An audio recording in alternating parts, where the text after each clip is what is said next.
The international system is facing accelerated transitions as competition between the great powers intensifies. Join this important dialogue with the Kingston Consortium on International Security.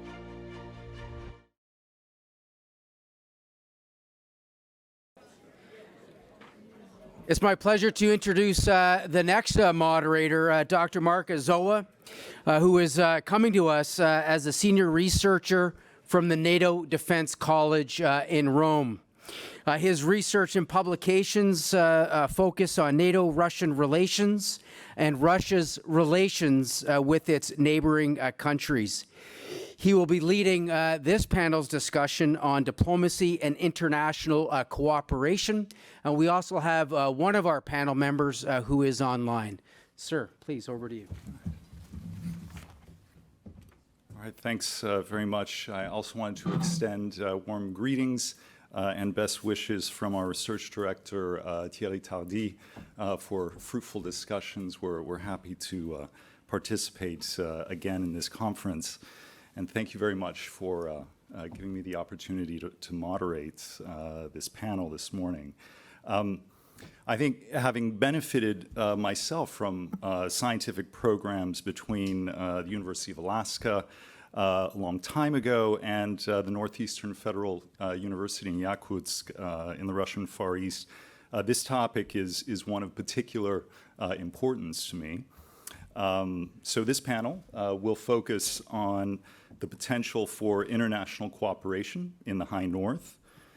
Now, I think yesterday we discussed defense and competition in the High North from perhaps a primarily state perspective. And in keeping with the question that General Burke had posed at the start about the two paths that lie ahead, military standoff on the one hand, or the complicated and perhaps more difficult one, in this panel we'll be exploring the latter in sort of concrete and practical ways. Also, in one of yesterday's panel, the question was brought up about perhaps a type of track 2 and track 1.5 type diplomacy, and to what extent non-state groups can impact interstate negotiations and geopolitics. I think this is a point we'll also be exploring, if not in the presentations, then perhaps in the questions and answer period. So I'm going to briefly introduce each of the speakers, but I invite you to see their full profiles in the conference program. Our first speaker will be joining us virtually from Finland, I believe. Dr. Rauna Kuokkanen is research professor of Arctic Indigenous Studies at the University of Lapland, adjunct professor at the University of Toronto, and a Fulbright Arctic Initiative Fellow. She is from Otsioka, Utsioki Sapmi, and previously lived in Canada for 20 years. Our next speaker will be Dr. Leah Sarson, who is assistant professor of international relations in the Department of Political Science at Dalhousie University and a fellow at Dalhousie's Center for the Study of Security and Development. Her work explores Indigenous global politics in the extractive resource sector, and her broader research interests focus on Canadian foreign policy, international relations, gender, and the Arctic. Our next speaker is Ms. Madeleine Redfern, who is based in Iqaluit and is involved in high-tech and innovation for the active transformation of telecommunications, transportation, and energy. Ms. Redfern is the Northern Director of Arctic 360 and also the COO of CanArctic Inuit Networks Incorporated, which is committed to building 3,000 kilometers of marine fiber optic cable into Canada's Arctic to significantly improve telecommunications in Inuit, Nunangat, and Nunavut. And last but not least, we're joined by Dr. Marc Riley, who is the program manager for Arctic and Field Experimentation within Defense Research and Development Canada, the R&D organization of national defense. Dr. Riley is currently the Canadian lead for the Environmental Working Group within the International Cooperation Engagement Program for Polar Research, or ICE PPR. And with that, I'll turn it over to Dr. Kuokkanen to start us off. I saw you earlier. I'm not sure if you're still connected. I see you again, so welcome. Dr. Kuokkanen, the floor is yours. Over to you. Thank you, Mark. Good afternoon. Good morning to you, everyone. Thank you for inviting me to this panel. I'll start my screen sharing and hope all goes well.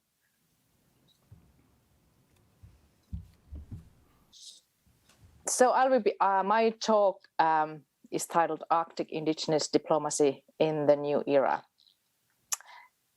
In 1989, I joined the very first Nordic Sami visit to Luujärvi, or Lovosero, as the village is called in Russian.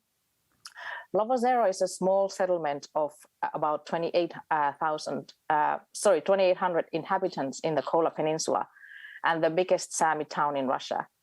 On the map on the left on my slide, Luujärvi or Lovosero is marked with red dots. The green dots on the top is Utsjoki, which is my hometown, and the blue dot below is Rovaniemi, the town I currently work and live in and call in from today. So greetings from the Arctic Circle. The grey area on the map denotes the Sami territory as it currently stands. The 1989 trip was 2 years before the official dissolution of the Soviet Union, at the time when the Iron Curtain was slowly opening. This was the first time Sami from Norway, Sweden, and Finland were able to travel to the Russian Sami territory, and the excitement and joy was very strongly felt on both sides throughout the trip. Since that time, in the 33 years that have passed from that first Pan-Sami visit, a lot has happened in the Pan-Sami collaboration across borders. Among the most notable was the formal inclusion of the Russian Sami in the Sami Council, formerly the Nordic Sami Council, a Sami NGO established in 1956. Since the early days of the global indigenous movement, the Sami Council has been, together with the Inuit Circumpolar Council, in the forefront of advancing indigenous diplomacy and international cooperation. Both the Sami Council and the Inuit Circumpolar Council, or ICC, were involved first in forming the World Council of Indigenous Peoples at the Chesat Reservation in Port Alberni, British Columbia in 1975. And then the UN Working Group of Indigenous Populations, followed by the UN Permanent Forum of Indigenous Issues. Both NGOs are also two of the three founding permanent participants in the Arctic Council, the third being RIPON, the Russian Association of Indigenous Peoples of the North that represents 40 indigenous peoples living in the north of the Russian Federation.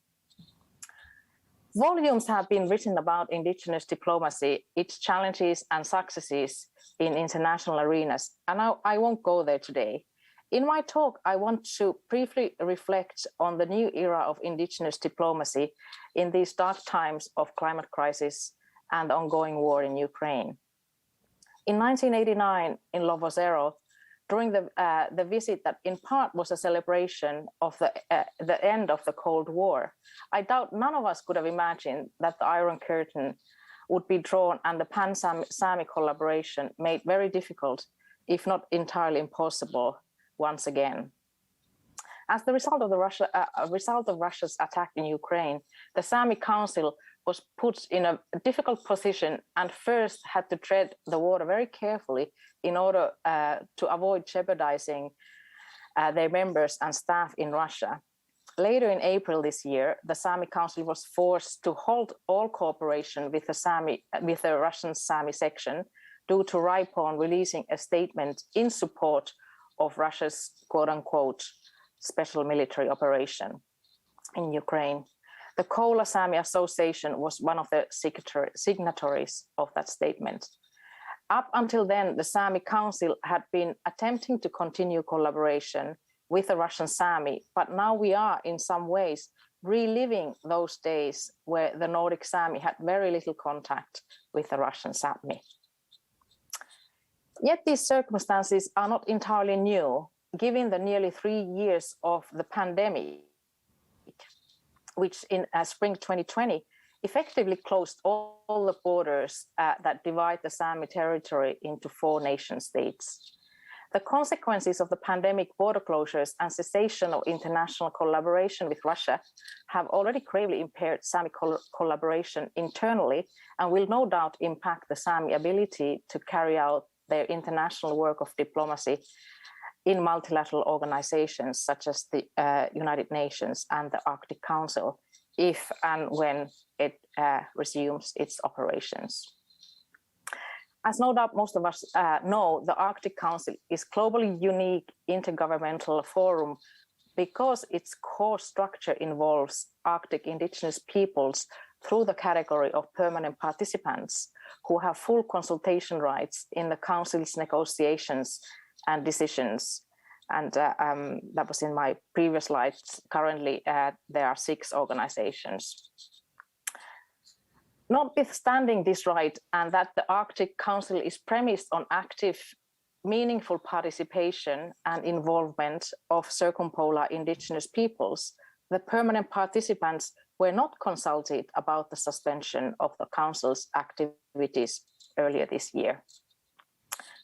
There seems to be a pattern of neglecting the consultation obligations during states of exceptions, as this was also the case when the national borders were closed in the Nordics during the pandemic, even though the Sami living across 4 different states were among the most drastically affected by it. Many Sami in the border regions work or have close family members living on the other side of the border, so the effects of the border enforcement were deeply felt economically, culturally, and personally. Particularly livelihoods in the service sector and traditional livelihoods were hard hit.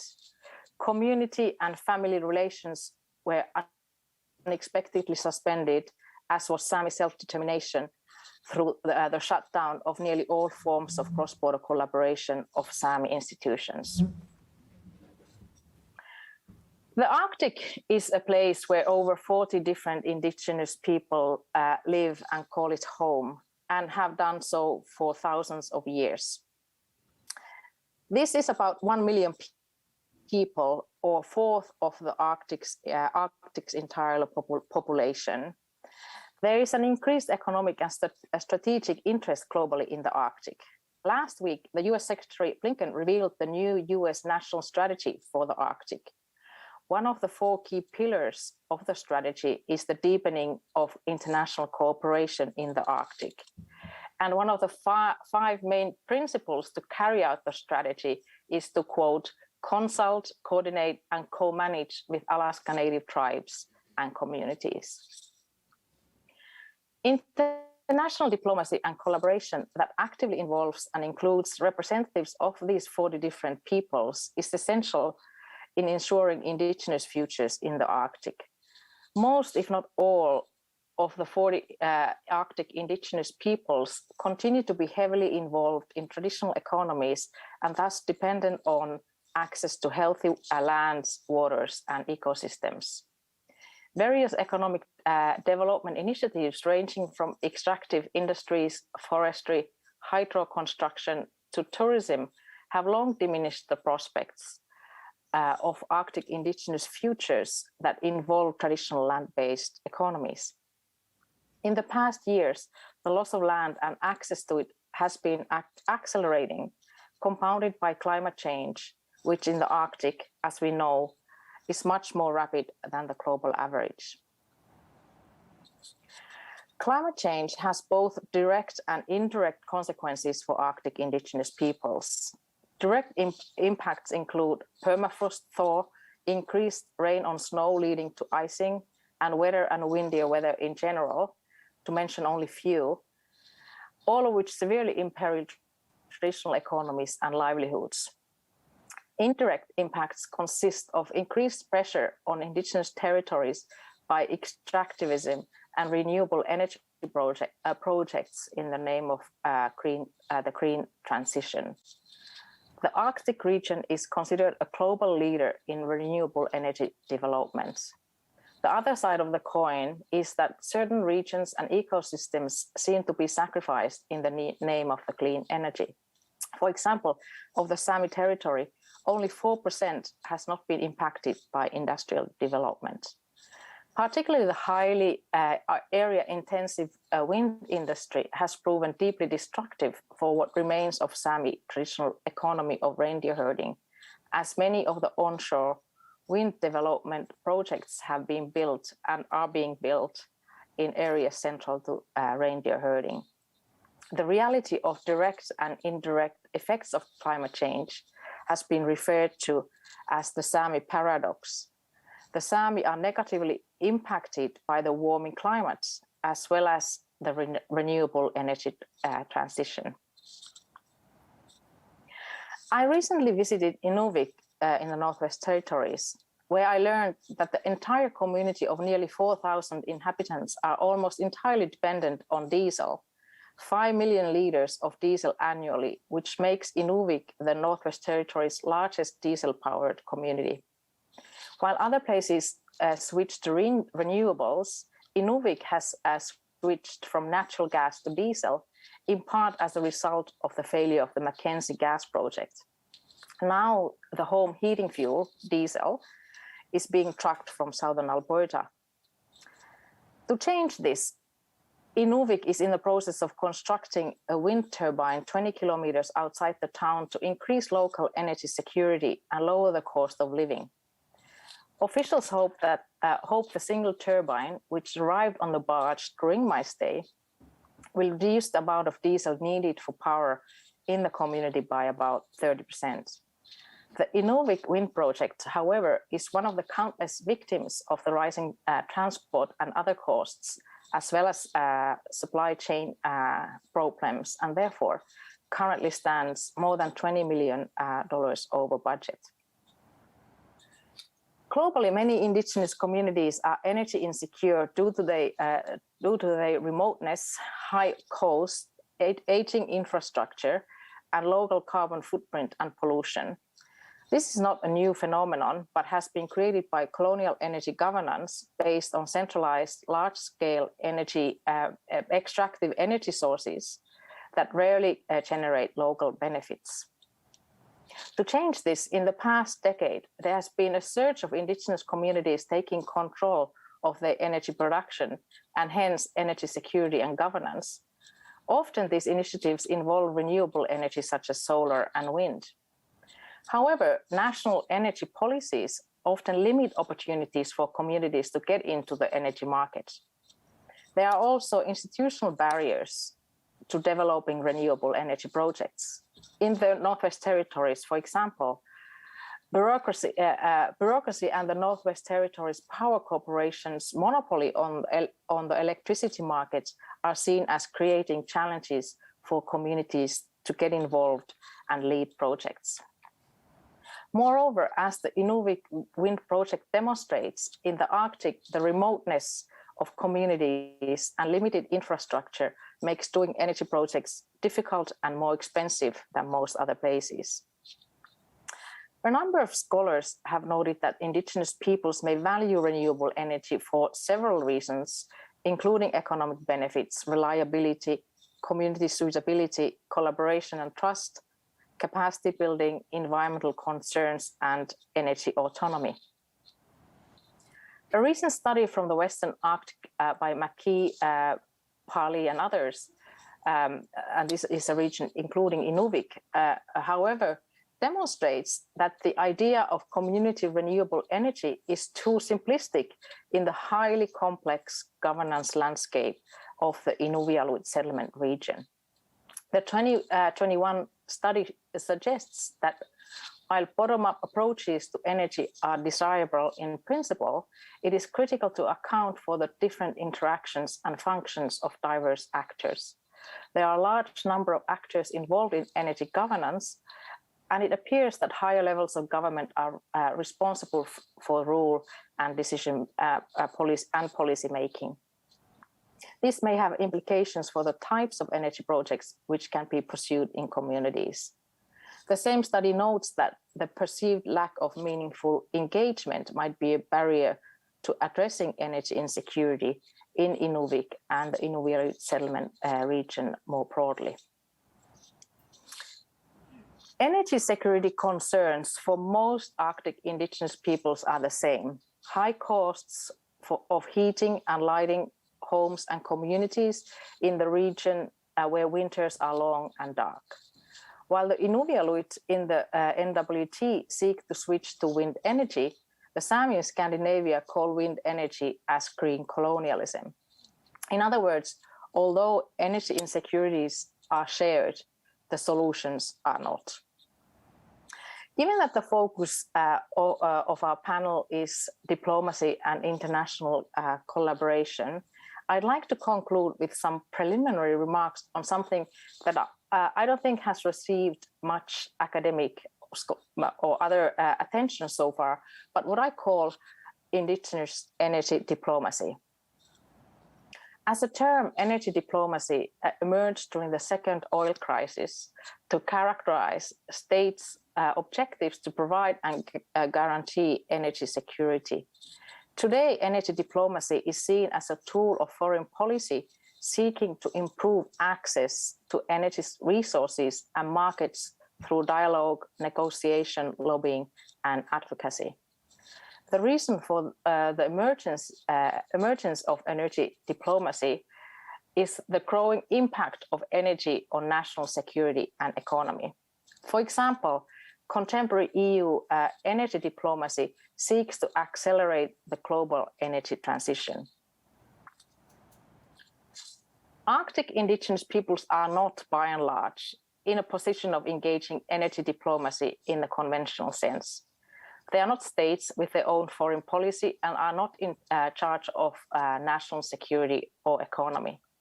Yet indigenous territories in the Arctic are in many ways the ground zero for the transition away from fossil fuels, both in terms of critical minerals and resources needed for the transition, and areas suitable for large-scale wind and hydro development.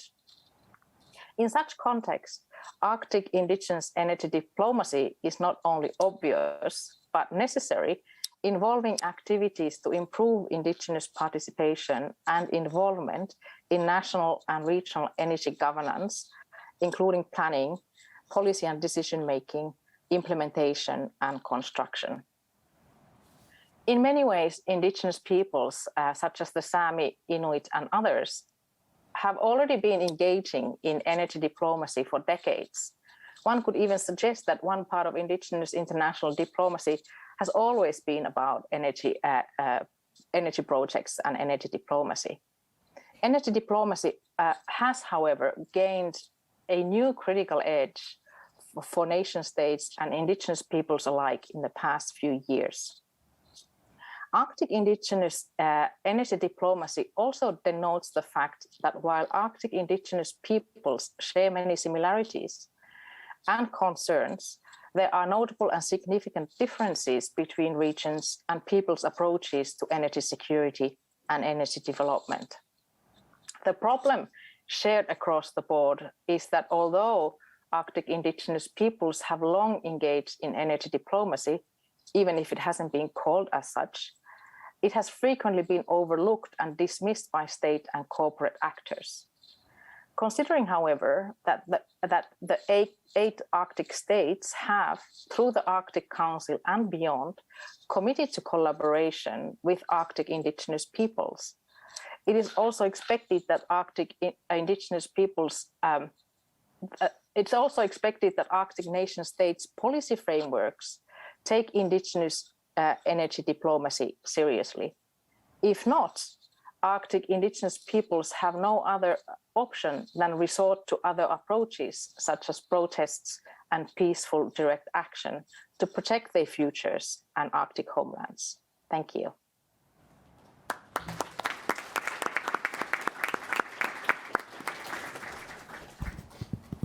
All right, thank you very much, Dr.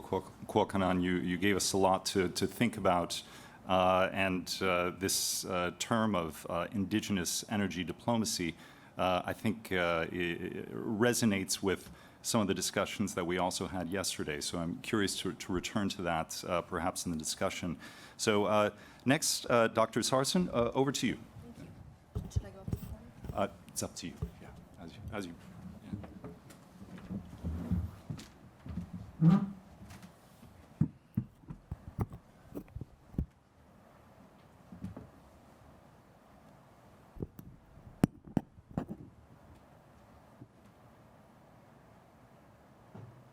Okay, good morning, everyone. First of all, I'd like to thank Dr. von Latke for inviting me, Maureen and her team for organizing, and it's much appreciated. Just getting myself situated here. I apologize for not having a PowerPoint.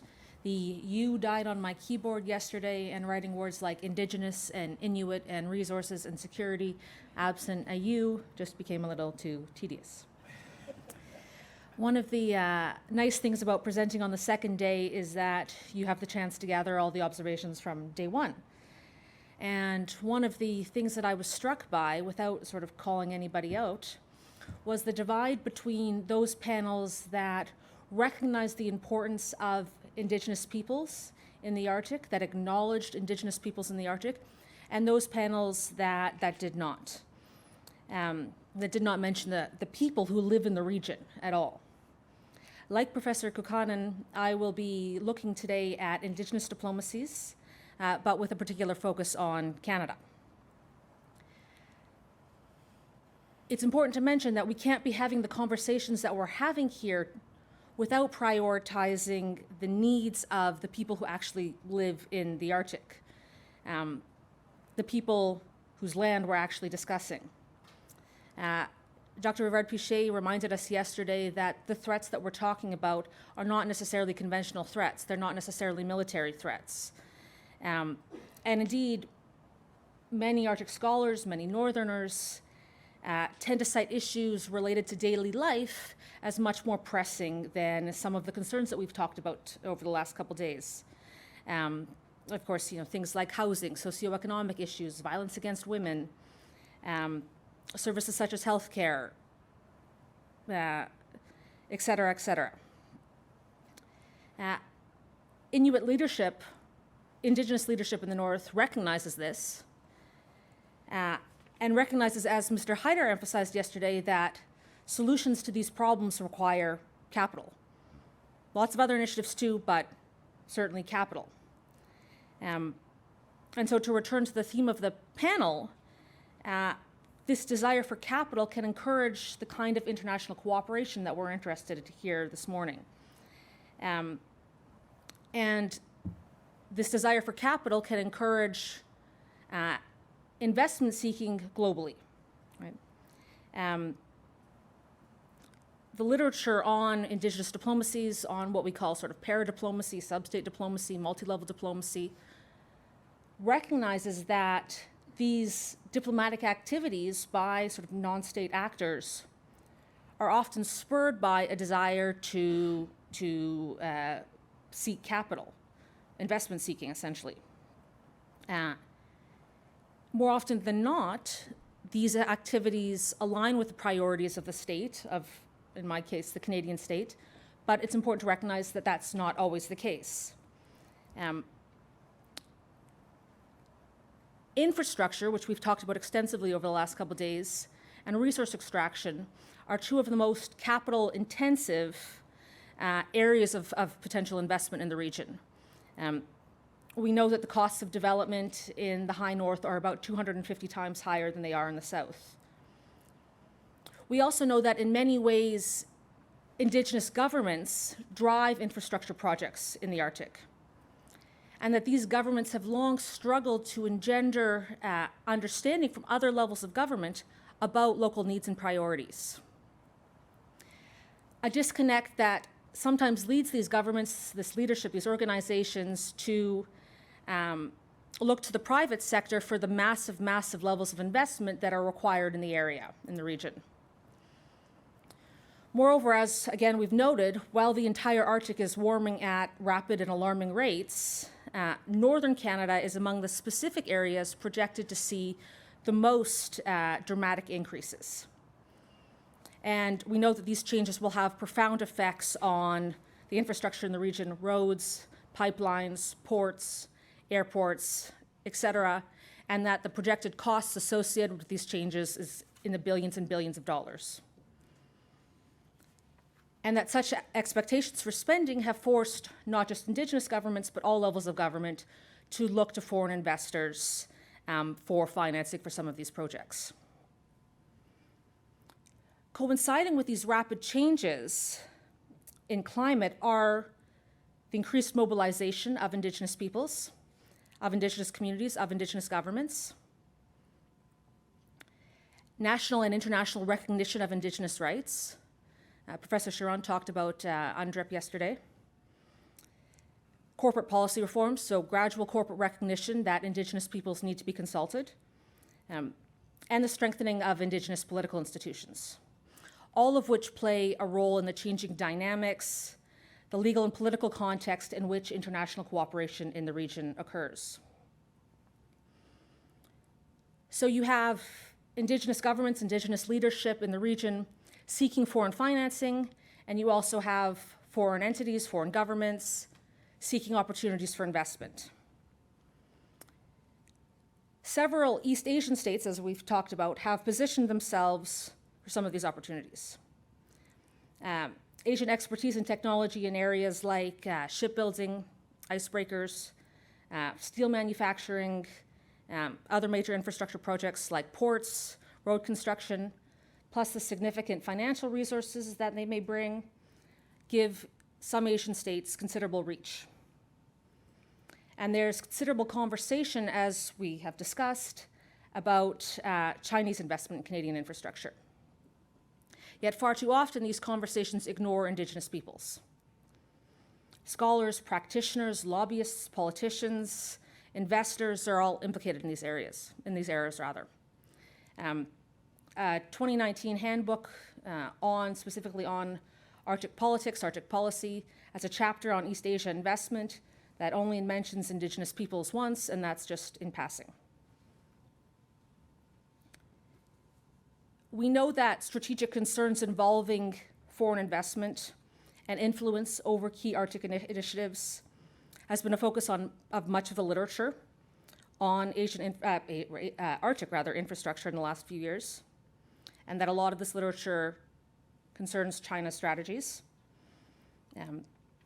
We know that China has focused thus far more on Russia and on Greenland than it has on northern Canada, but certainly the potential for infrastructure projects linked to particularly mining operations in the Canadian Arctic that feature Chinese state-owned enterprises, Chinese assets is present.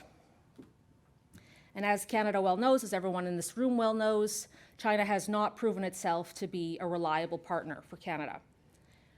Regardless of whether we recognize that Chinese engagement in the region is almost purely commercially driven or not, we know, looking at the Two Michaels, for instance, or for instance, the Canadian government's failed collaboration with CanSino to develop a COVID-19 vaccine several years ago, that China is not a reliable partner.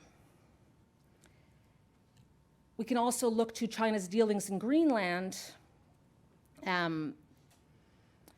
as a sort of precursor to some of the future intentions and approaches that they might have in Canada.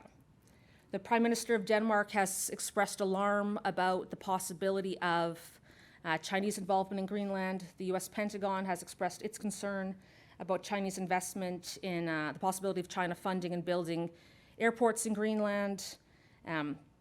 And these concerns are not baseless, right? We've seen, for instance, in Sri Lanka, the Sri Lankan government was obligated to grant a Chinese company a 99-year lease on a port, a strategically important port, because the government of Sri Lanka was not able to service its loan obligations to the Chinese company. As I mentioned, thus far there has been a lot less engagement in Canada than, say, in Russia or in Greenland. But that's changing. In the far north, China's involved in several huge mining projects. Roche Bay, one of the largest mining projects in Canada, which is in northern Quebec. Izok and High Lakes, the Grays Bay project, all of which are massive, massive infrastructure investments. The project at Izok Lake, Grays Bay Road, which I'm sure Ms. Redfern might speak to and certainly knows more about than I do, has been called a sort of nation-building project in the far north and has received the support of the strong support of the local Inuit organization. I'd be remiss not to mention that China's not the only Asian country involved in the region. Both Singapore and South Korea, both of which became Arctic Council observers at the same time China did, are involved and are particularly interested in developing relationships with the 6 Indigenous Arctic Council permanent participants. Singapore is especially interested in cementing its role in global shipping, to the global shipping industry by investing in Arctic ports. Mia Bennett has written extensively on this. As always in the Arctic, it's impossible to separate these questions of infrastructure development, these questions of mining, from concerns related to autonomy and governance. Lots of folks see China's interest in the region as a pathway for Indigenous peoples in the region to gain more control over their economic and political futures. Again, it's happened in Greenland, where some Indigenous groups have aligned themselves with Chinese investors instead of dealing with Copenhagen. Over 10 years ago now, First Nations in British Columbia developed what they called a China strategy to help guide their relationship and their dealings with China. Importantly, interests, priorities that don't necessarily align with those interests and priorities of the provincial government or the federal government. Moreover, we're seeing provincial, territorial, and the federal government, national governments increasingly link economic development with political self-determination. So then the question is, what does this sort of financial diplomacy on the part of Indigenous governments and organizations in the far north add up to? And I'd like to propose 3 take-home points. The first is that there are clear implications for Arctic governance. In the Arctic, there is a web of complex governance institutions that facilitate problem solving and cooperation. A multi-layered network of regional governance that mediates both conventional and non-conventional threats, security issues. In Canada, that means that dealing with security issues implicates both domestic, multi-level domestic governments and international governments. Many of the policy areas that we think about when we think about contemporary security issues in the far north involve questions of transportation, again, of infrastructure, health, shipping, surveillance, all of which implicate much smaller levels of government than we might typically think about when we think about security. Moreover, some of these smaller levels of government have specific authority over issues of public safety and public security. So for instance, under the James Bay in northern Quebec land claim agreement, the Kedavik regional government includes jurisdiction over public security, as well as things like regional and local development, renewable resources, transportation, again, all of which also, of course, implicate security issues. As the multiplicity of actors in the far north, the actors with political authority in the far north increases, the opportunity for what James Morton called yesterday friction points within the state increases.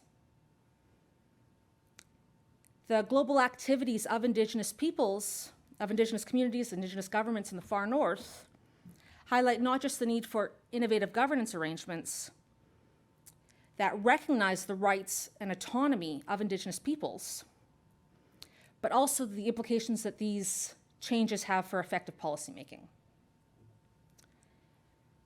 These shifting dynamics, of course, don't just affect domestic politics, but have implications for global politics.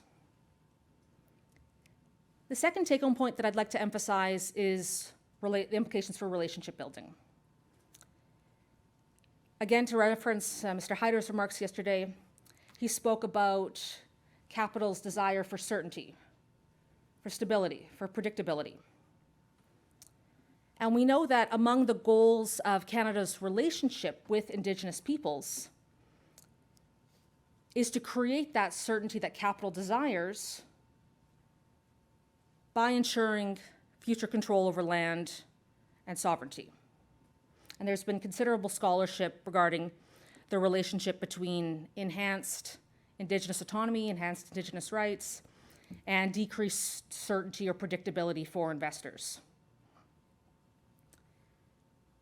As Indigenous communities, leadership, governments, organizations continue to agitate, both at home and globally,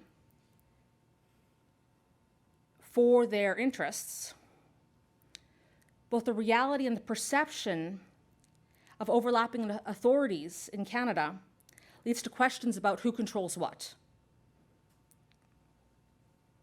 For instance, Nunavut is in the middle of developing a land use plan that limits development in particular areas, and there are questions about whether existing mineral rights will be grandfathered in. Right? Those are the kinds of issues of uncertainty that I think Mr. Hyder was referencing. One of the best ways, I argue, to mitigate this uncertainty is to invest in relationship building in the far north, to develop relationships rooted in respect, in partnership, in collaboration, and in trust. And I think that dovetails nicely with my third point, my third take-home point, the obvious implications for security. There are obvious implications for Canada's national security priorities related to Canada's authority or control or ability to control being sort of chipped away at. Many OECD countries have adopted stricter regulations for dealing with state-owned enterprises, particularly from China. Security concerns include sort of unfair competition due to state support offered to SOEs, acquisition of dual-use technologies and knowledge, political interference, et cetera. In December 2020, and I think Ms. Redfern mentioned this yesterday, the Canadian government blocked the sale of TMAC resources, a Canadian gold mining company with operations in Hope Bay, to Shandong Mining Company, a Chinese state-owned enterprise, following a national security review. This follows a 2012 agreement between TMAC and the local Inuit Association, and an agreement with other Inuit land claims organizations in the region. There have also been plenty of media stories alleging that CSIS has invested considerable resources investigating possible links between Indigenous peoples in China related to resource extraction. To sum up, I'd like to emphasize that thinking about international cooperation in the Arctic and the changing nature of Indigenous peoples' political engagement forces us to rethink who we think about when we pose the questions that we have over the past day and a half and that we'll continue to talk about over the rest of today. Indigenous peoples, Indigenous governments, Indigenous organizations are clearly challenging Canada's capacity to set the agenda in the Arctic. And I'm not entirely certain that all of the discussions we've had over the last few days have recognized that. So I'd like to leave it at that, and I look forward to the question and answer session. Thank you.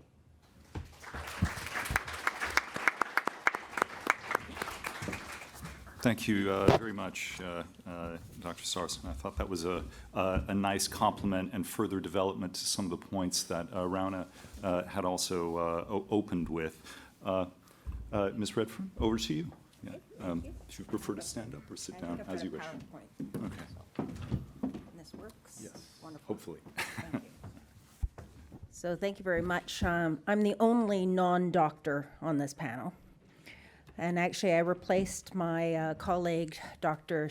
Jessica Shadian. She's in Reykjavik, where I was actually going to be. But I looked at this conference agenda and decided that actually it was more important for me to come to this event. So I'm very glad and like to thank, the reference of Indigenous peoples in the North. It's incredibly important. It is where we live. It's where our history, our families, our future is. And I'm going to speak to you today from maybe three perspectives. One is that not only as someone who lives and works in the Arctic as an Indigenous woman, but also one who's in business, a former politician. I'm also with Arctic 360, which is Canada's only Arctic think tank. So like many Northerners who are very active and very busy, we wear many, many hats. So Sedna Link is a company where I'm actually the chief operating officer. The reason why I got involved in this company is that when I was mayor of the city of Iqaluit, the capital of Nunavut, in 2010 to 12, is you learn really quickly what your community issues are, and it's not just all about making sure that our community has water, which, believe me, is a struggle right now, but also that our garbages are taken away, that our roads are plowed, but that we also have access to essential services such as telecommunications, reliable energy, and good transportation, links and issues, which I can tell you are very much interrelated.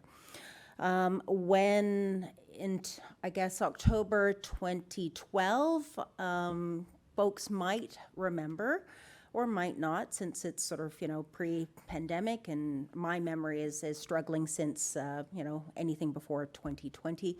But nonetheless, at that point in time, the Telesat satellite had gone down. And it had gone down for approximately 22 hours. The entire northern portion of Canada's north effectively had a telecommunications blackout. And I'm not just talking about Nunavut, Northwest Territories, or Yukon. We're even talking about the northern parts of our provinces. Completely and utterly, you weren't able to make a phone call in or out. There was no internet access. Planes were grounded, except those planes that actually had sat phones, and the airline was effectively cleared to travel as long as they took on and assumed the risk. So I actually was supposed to fly back home that day, and I was in an Ottawa hotel room. I had previously read up on a report that had just been published the year before that had actually stated that Canada's northern telecommunication is in critical condition. And very, very vulnerable. So that just highlighted the reality and was significantly worse than what most Canadians suffered this past summer with the Rogers outage, where the inconvenience was just simply I can't get money out of a bank account, or I can't pay my gas or my groceries. Unfortunately, even in 2022, this remains an ongoing issue in my part of the world, which is 100% satellite based. And even more bizarre is with some $50 million of investment by the federal government a few years back to improve connectivity. What happened is that that investment, while it improved the speed 3 times faster from 5 megabits per second to 15 megabits per second. They often just tout it's 3 times faster, or it's 3 times shit faster. And but worse yet is that the system upgrade actually made our communications even more vulnerable. When the weather goes down, and I kid you not, it could be just cloud, rain, snow, blizzard, whatever it is, all of a sudden our connectivity just goes, almost down to 1, 2 megabits per second or 0. And so during the pandemic, it was particularly challenging when everything went to Zoom or Teams or online video conferencing and meetings, is that more often than not, I just simply could not connect, and trying to explain to those organizers, in preparation for that Zoom is that, we needed to have Plan B and Plan C. So, often I was a black box, or I had to sort of like call in on the phone. So that level of, ability to participate, really demonstrated the digital divide. Also, it just sounds like my dog ate my homework excuse when you say, well, I might not be able to connect because it's cloudy outside. And they're like, what? How does it being cloudy outside affect connectivity? And I'm like, well, come to Nunavut and you will, experience that reality. I remember when a federal minister's assistant, was in panic mode. We had one of those meetings where all the federal ministers and territorial provincial ministers, and I think it was on economic development, were having a meeting, and she had saved the minister's PowerPoint presentation to the cloud and had not realized that that would not actually work in Iqaluit, and because she had not saved it in any other way. So, part of the reason why I got into, understanding the issues around telecommunications was because it was such an issue on a day-to-day basis. And in the last 6 months, I think the RCMP issued several different public notices that if anyone needed their emergency or their services, because the telecommunications had gone down, that the person or persons would actually need to physically go to the detachment and say, I need help. Well, just imagine how well that works in a domestic violence situation, or in, someone's having a heart attack. Literally, when we talk about, our infrastructure being in critical situations, it is more than critical. It is a life and death situation for our communities at times.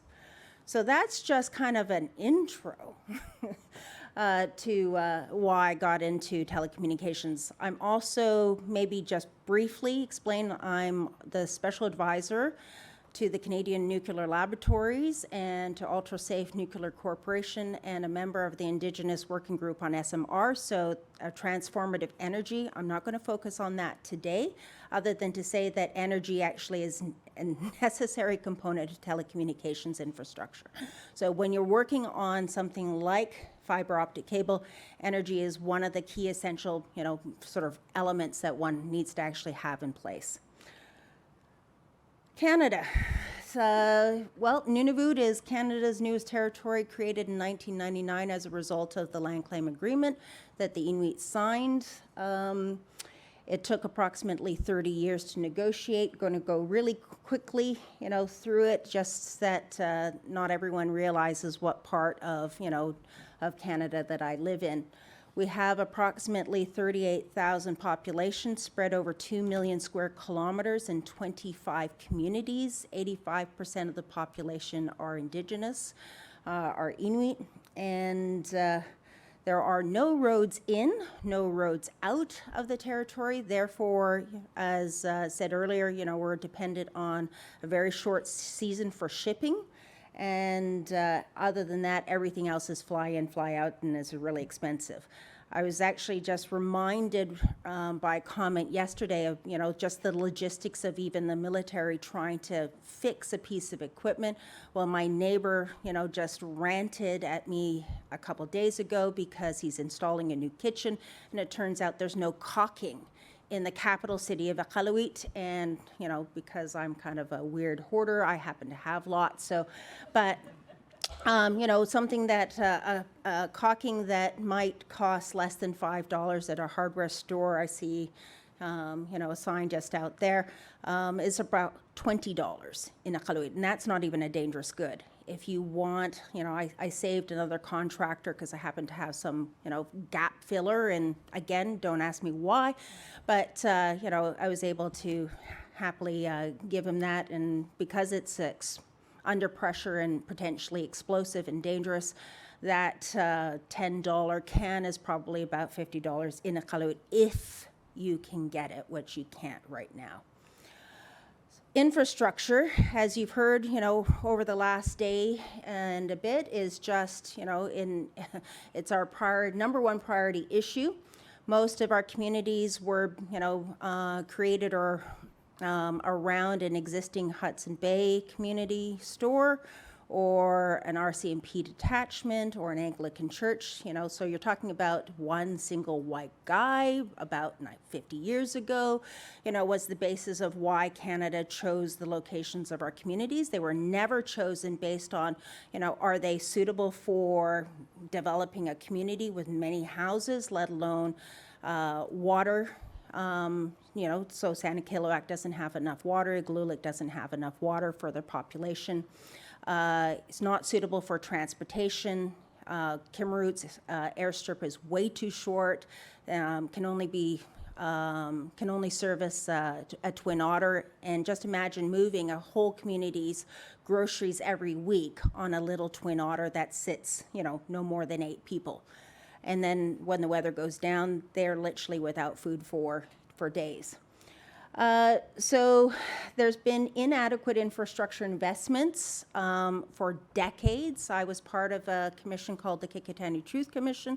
If you're really interested in understanding Canada's history with the Inuit in the Eastern Arctic, I would recommend you read the final report. It's not hard. It's not written in legalese or bureaucratese or academic language. It's very accessible. It's really important because it gives you a sense of, I would say the schizophrenic mindset that Ottawa had towards developing the North, and which was, leave it alone or leave Inuit alone because we want them to be pure, and really the truth was it's because it's cheaper. Or we need to assimilate, and just, the policies that were developed were done in the South, no concept of the different environment, no concept of the different cultures, and no consultation, and as a result, almost every policy or every decision that was done ended up having many, many negative and unintended harmful consequences to our people. And what was shocking to learn about, that period of time is how much, not only sort of like why our communities are the way they are, and the dynamics that exist between Inuit and non-Inuit, between Inuit and government, is that Government of Canada, different departments, including the RCMP, they did not know their history. And what they did remember or know or were celebrating was more often a romanticized version of, of what really happened. And as such, I coined the term romantic racism, was one thing that was very much in play then. And that a lot of the same sort of driving factors that led to Canada's interest in the North, and just post Second World War, during the Cold War, with respect to resource development, security, developing an economy, are very, very much in play today. It's shocking how the same pressures or the same priorities are today, and my fear is that if we don't actually know our history, is that we're going to repeat the same mistakes, and I see a lot of that, truth be told. This is, just sort of speaks to what I just spoke about, other than maybe what I want to add is that even with historical defense investments in the past, they had primarily just been for military only. So whether that's satellites to monitor ice conditions and ship traffic, or the Nanisivik port, it's really important to include us because we actually have, a lot of expertise, and we're also, truth be told, with especially our hunters, our rangers, our youth, we're really interested in technology. We wouldn't have survived in our environment without it. And I think the military who've done the Nanook exercises through a couple sort of really challenging events have learned that their rangers actually know their shit. So when rangers say we need to stop and set up base because there's a blizzard coming, and the folks are like, well, we've looked at Environment Canada forecasts and it all looks great and fine, and then to find out a couple hours later that the blizzard hit, and it's much harder to set up base camp during a blizzard than the couple hours beforehand. Similarly, when there had been an exercise where someone had looked at the map and thought that, well, the best path was this direction, and the Inuit said, you can't go that way. There's a field or of boulders. It's impassable. And then, of course, what happened is that, they attempted to go cross that field of boulders, and machines broke down, legs were broken, medevac all of a sudden had to happen. And so an exercise that had failed had resulted in some at least learned practices that listen to the Indigenous people that are experts in this area. So, and as such, actually, interesting enough, my conversations with a lot of Inuit hunters and elders and rangers is that the military is actually one of the better federal sort of representatives and work better with our communities than some of the other departments. Maybe don't want to go too much into this other than, when we say, Canada's national security is really important, especially in the Arctic, I totally agree. But, what was said earlier is that a lot of our people are dealing with day-to-day issues. And so for some, I've even heard say, like, well, what is Canada protecting? Are you protecting our high rates of suicide? Are you protecting, like the fact that we've got 16, plus people living in a 2-bedroom apartment? Are you protecting our food insecurity? What are you actually protecting? Unless we get to see those investments in infrastructure and investments in our people to be able to participate in the development of the North, the protection of the North, then, those criticisms about foreign investments, which is true, very high risks with China as an untrustworthy and high risk sort of partner. The reality is a lot of our people in the North, and Indigenous people in particular, feel that the Southern companies or government-backed and government-funded projects is actually sort of foreign to us because it's all in the South. We're not benefiting to the extent that we could and should. I was actually quite shocked when I went to Rankin Inlet, the trade school, to find out that despite the really high rates of graduation of carpenters, 85%, that only 1 out of 10 can actually get a job. And that is in a territory where there is hundreds of millions of dollars of construction happening. So we definitely must do better. This I already sort of spoke to. Maybe what I just want to state is that we've heard, there are billions of dollars of federal announcements in infrastructure and energy, in transportation and telecommunications. The problem is that you heard yesterday is that we generally don't have strategies.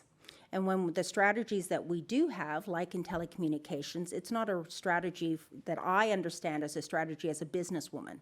I've had to realize that there's a big distinction between a political strategy, which is visionary, what's another word that someone said, yesterday? It's what's going to happen in the future, but we don't know how we're going to get there. Or worse yet is that we've got a lot of money, but we don't know, what telecommunications projects are going to get built, by who, how much it's going to cost, and by when. And so on one hand, the competitive process, you would think it would be good. The challenge is that often the programs that are been developed, primarily in Ottawa, haven't again understood the challenges of building infrastructure in the North, the need and the value to allow Northerners and Indigenous people to actually get into an industry like telecommunications, where we've largely been kept out of. There's in the fund called Universal Broadband Fund doesn't actually allow redundancy in telecommunications funding. So that means that when the fiber optic cable that gets cut in northern British Columbia, or in Yukon or in NWT, or instantly means that there's a total telecommunications blackout in Canada's north. It's that vulnerable. And redundancy is really important. I know that the military understands, the value of redundancy. So we need to make sure that these investments, are done smarter.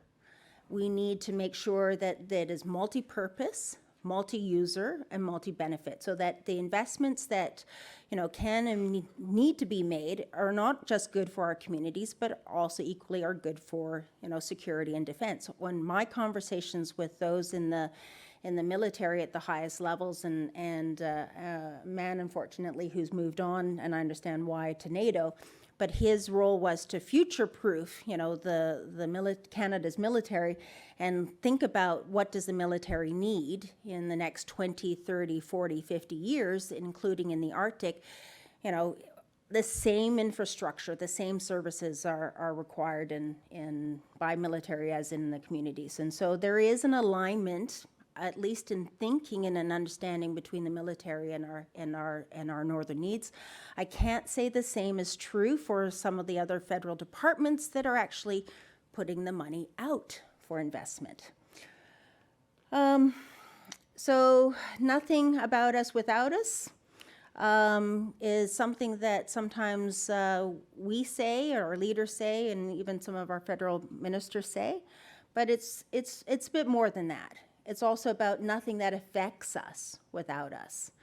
And yesterday when I sort of spoke and said, we do have Inuit organizations, we have Inuit development corporations, we have Inuit businesses, and that's a good thing. But we also need to make sure that when, you're meeting with representatives of these entities, you want to make sure that an Inuk is in the room and at the table. I'm surprised at how many times when I was mayor, I would actually attend meetings, and I would have, people discussing an issue, and from the government of Inuit, the Inuit organizations, the Inuit development corporations, and there'd be 12 of us in the room, and I'd be the only Inuk. It is something that we need to be able to start developing our own Inuit capacity. And therefore developing our professional networks. I got to speed up.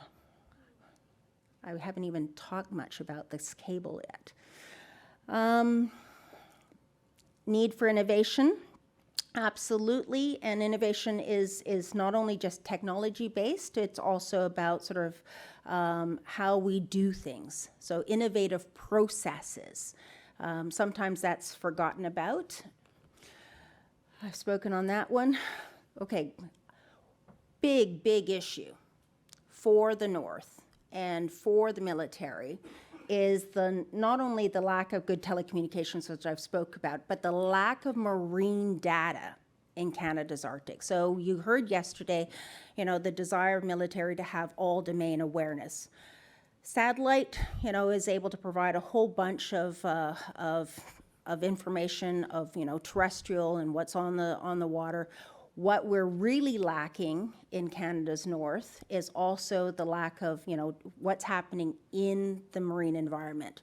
So we know that climate change is happening. We know that there's increased shipping. We know that especially with Russia and China, there's more sort of marine incursions.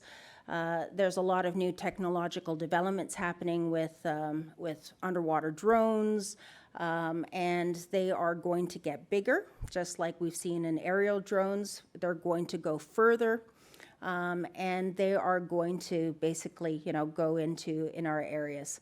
We also saw that, with the possible sabotage of the LNG line, and the breaks in fiber optic cables, we need to also find ways in which to be able to monitor and safeguard our marine infrastructure.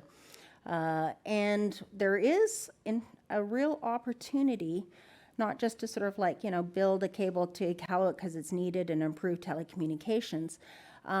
Maybe the only thing that I want to speak briefly about here is the fact that there was a really big missed opportunity, and this is what, international cooperation is really important, and we learn from our past mistakes, is that Nuke built a cable down to Newfoundland. There's no branching unit on that cable, which actually prevented us from being able to connect into that network, to expand fiber optic cable into eastern part of Nunavut, but also to expand fiber optic into Nunavik, which is in the northern part of Quebec, but also, the ability to connect Labrador, Nunatsiavut. So a branching unit, depending on sort of the kind and quality, the cost would have just been, approximately $1 million per branching unit. And because it wasn't put on, there wasn't that sort of thought of jurisdictional or Pan-Arctic and Indigenous cooperation. It was a really big missed opportunity. So what's important for, our company when we looked at building this fiber optic cable is the need to have a branching unit and ensure that we connect the Labrador communities. Nunavik is actually building a fiber optic cable, and the need and value for redundancy of their network and our network is also to, be able to connect to them. The Kivilik region is looking at potentially a hydrofiber project and the ability to connect to them. So, making a much more sort of robust network, because that's what we desperately need. And maybe very, very quickly, because I feel like I'm running out of time, is that there's also an opportunity, and we've just completed a feasibility and viability study on a smart cable. What's a smart cable? It stands for Science, Monitoring, and Reliable Telecommunications.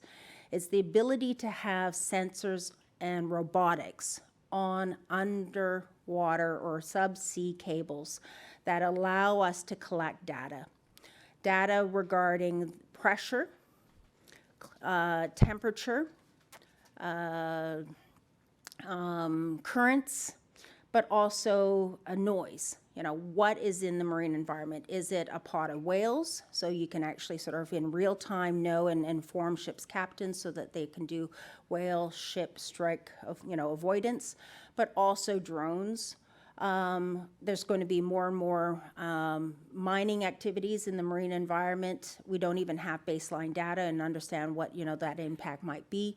So again, this plays into also the need for the kind of data that the military need and desperately want, which is, fulfills the not only the all domain awareness and domain sort of dominance. That's pretty much why we're doing it. We've got some maps. Definitely, there's the possibility of a branching unit to extend the cable to Thule. Even if there's one that comes up from Greenland, again, you want to have redundancy. Our cable along the east coast of Baffin, actually between the two sort of main islands, would allow us to get that scientific research, help with environmental monitoring. Oceans protection, because we've got actually quite a number of marine protected areas, fisheries and marine wildlife management, but also, as I said, information that the military wants, and it maximizes synergies and the best return on investment. It's a win-win-win scenario, rather than what we traditionally do in Canada in our investments, which is like that $50 million investment in improving telecommunications, which wasn't really, great. So we also want to look at, making sure that the network is a force multiplier. It looks at developing and supporting an Arctic blue economy, an Arctic digital economy, and where we can bring, the wealth and prosperity that we need for our people. And I think I'm just going to end there because I'm certain out of time, but I wanted to leave you a visual, sense of what this network does look like. You can see there earlier there was a line up from Happy Valley, Goose Bay into Qaluit. There's also international cooperation. We signed an MOU with a Norwegian company who plans on building their second fiber optic cable from Norway to Labrador, because there's an immense amount of energy that allows for data centers to data centers, intercontinental, and again, looking for partnerships that make a lot of sense. I've run out of time, right? Yes, he says. Thanks very much, Madeleine. All right, so Dr. Riley, over to you. Good morning, everyone. Welcome. Hope no one's too hungover. I'm usually on that side of the fence, but presenting on day 2, I couldn't do it last night. So today, do we have this? So today I'll discuss basically partnering in the context of defense R&D aspects. I'll go quick because we're pretty late on time. Bit of an overview. You'll hear what goes on as we move. Looking at the evolving security threat, as we've heard time and time again, intensifying strategic competition in the Arctic. China and Russia, of course, are the main actors in this. They employ below the threshold of armed conflict tactics. This is also in tandem with the rapid military modernization and the advancement of conventional weapons. So I'm moving on. So a bit on the observed environmental and climate changes that have exist. Not only are we having reduced sea ice cover, but the altered oceanographic conditions, as was just mentioned with the smart fiber. More aggressive weather patterns, degrading and thawing permafrost, as well as altered biological activity, both on land and within the sea, and implications on having increased human activity in the Arctic. So this is a busy slide. Basically, a few months ago, we did an analysis on how climate change will impact military operations or expected to moving forward. There's lots of examples here, but in general, these can be broken into 3 overarching kind of areas or themes, including the strategic environment, assets and installations, as well as missions and multi-domain operations. So looking quickly at the effects on the strategic environment, of course, the changing environment will create opportunities and threats that will affect national strategic considerations in the north. For example, this could be a greater emphasis on safe passage of all vessels that transit the Arctic. It may also include measuring the maritime environment, such as getting the depth and whatnot for navigation purposes. With respect to assets and installations, there's the coastal erosion, melting permafrost, decreasing access to ice roads and land strips, and more aggressive weather patterns, which will all play a role. There could be commonalities in our needs to retrofit existing infrastructure. Also, as was just heard, infrastructure is a major concern amongst northern communities as well. With respect to mission and multi-domain operations, it's expected that the frequency of operations and traffic in the Arctic will increase, not just military, but also civilian tourism, and possibly in the future, increased traffic for resource extraction. So for example, there could be increased need for search and rescue. And of course, in order to do this properly, there's an increased need for situational awareness over an extremely large area in the Arctic. Just of note, addressing many of these effects also requires cooperation with civil authorities, also Indigenous communities, and the valuable insight of their traditional knowledge, as was just mentioned as well, especially with the weather, for example, during operations, and of course, collaboration with other government departments.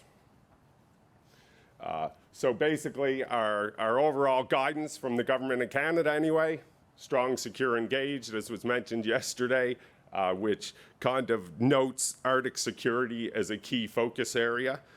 Many of these investments support domestic and continental requirements, but further capability enhancements are required to strengthen the CAF's ability to contribute to continental defense as well as future NORAD modernization. So a bit of a few areas off the top. We've basically created 5 areas of focus for now. There's more going on as we speak in the background, which in the future will advance other areas. But basically, as we've heard, improving surveillance of Canada's north and maritime approaches, accelerating the transformation of command, control, and communications. The idea for communications, as you'll see shortly, any of these technologies, the goal is multi-use wherever possible. Communications is one, and I'll discuss it in a bit more detail later. Improving the agility and sustainability of the armed forces and NORAD in operations in the north. Maximizing defense contributions to national and community resilience, and fostering dedicated evergreen R&D for future requirements and innovation. One of the main ways on a national level right now that we cooperate or collaborate with industry and academia is through our IDEAS program, where each year there's 3 separate calls, where each call will have anywhere between 4 to 6 different proposals, where they're sent out to industry to provide proposals. We have our evaluation, and for each area we usually fund anywhere from 8 to 12 of the proposals. Here's a few Arctic-specific ones that are going on kind of as we speak. One is for communications in the Arctic. One is looking at turbines for power and energy. And then the most recent one is looking at the security of actual asset installations that are located in the Arctic. So moving on a bit to the binational level, the joint Canada-US statement on NORAD modernization, of course, is a big part of this. And the US and Canada are traditionally partners both bilaterally and through the binational NORAD command. Canada and the US have long shared a commitment to enhancing joint efforts in the Arctic. Try to leave this stuff in the background for now. So from an R&D perspective, the requirements for NORAD are very similar to those of the Canadian Armed Forces, and as it turns out, a lot of our Arctic partners, in fact. So areas such as domain awareness, command and control, defending against emerging threats, and having enhanced mobility, as we heard earlier, not only for land, but also for naval assets to penetrate further into the Arctic with ice, potentially ice-filled waters. So this will allow us to have close cooperation with the US as well as national partners and hopefully some northern companies as well.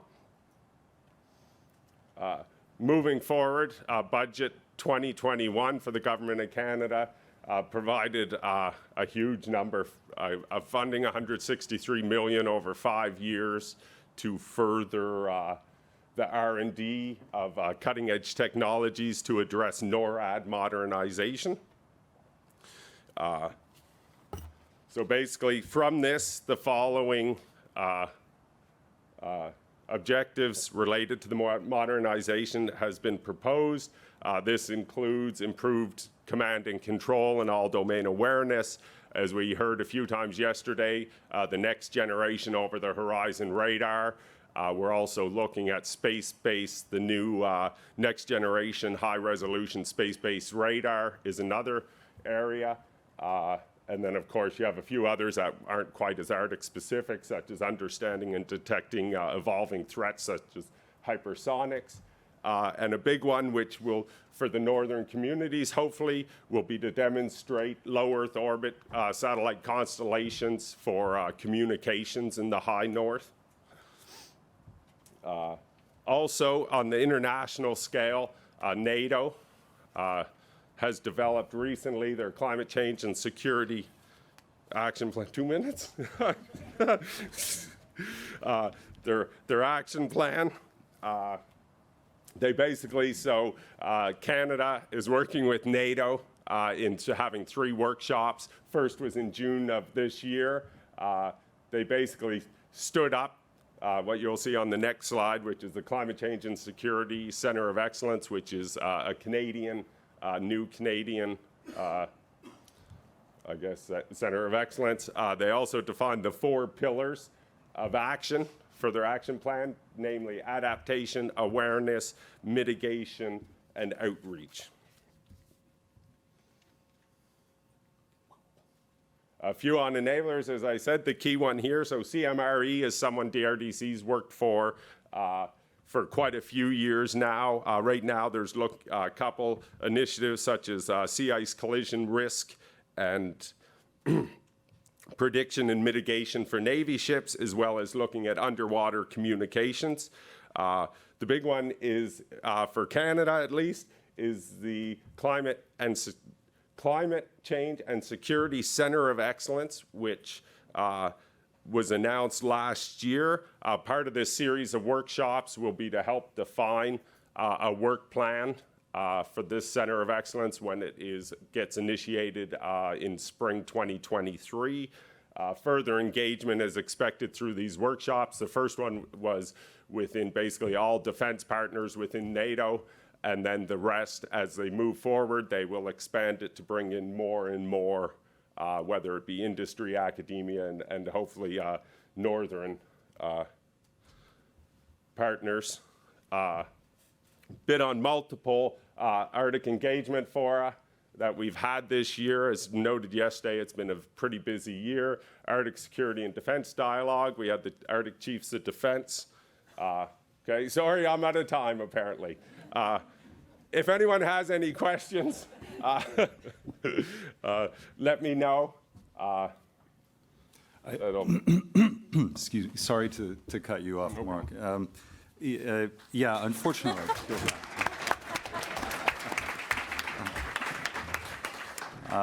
Unfortunately, we don't have any time left for Q&A, but the good news is that we're going into a health break. So please feel free to approach any of the speakers. I have a few follow-up questions that I'll be discussing with them also from the presentations, and also one question that came in online. My basic takeaway from the discussions and the presentations is that there is tremendous need and demand for cross-border cooperation. A lot of the issues are common, but there's also a need to strengthen internal cooperation, which I think came through in a few of the presentations quite poignantly. So apologies on my end as the chair that we don't have enough time for Q&A, but please join me in thanking the speakers. And a small gift of thanks for that effort. Thank you very much. I appreciate that.